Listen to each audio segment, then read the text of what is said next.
Maayong adlaw mga kahigalaan, karong na aton sa pagkatun-an ang pulong sa Dios. Ang atong pagkatun-an karon mahitungod sa ang libo ka tuig nga paghari ni Kristo.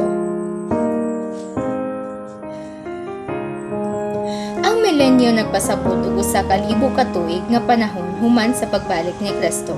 Sa pagsugod niini, ang mga matarong nga nangamatay pagabanhawon ug uban sa mabuhi nga matarong pagasakon ngadto sa langit aron maghari uban sa Ginoo.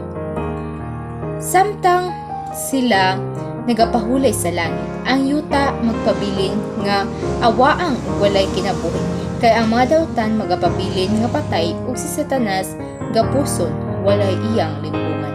Sa panahon sa milenyo, ang mga matarong maghahari uban kang Kristo ug ilang susihon ang mabasahon sa paghukom. Dito nila makita kung giunsa sa Dios ang hustisya ug kaluoy sa tanan. Kini nga panahon usa ka pagpahinomdom nga ang Dios matarong sa tanan niyang paghukom ug walay bisan usa nga sayop nga buhat.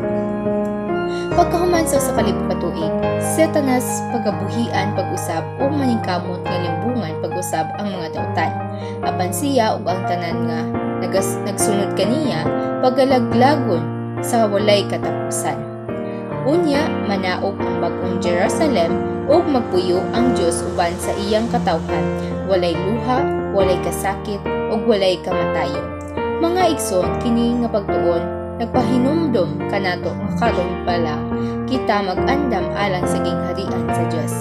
Magpabilinta nga matinumanon ug magpuyo nga may pagtuo kaysa katapusan ang tanan nga magpabilin kag Kristo makig-uban niya sa walay katapusan sa bag-ong langit ug bag-ong yuta.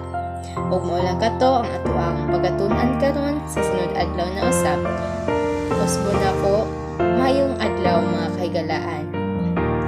And daghan kayong salamat sa inyong pagpaminaw. Apan sa dili pa kita matapos, ang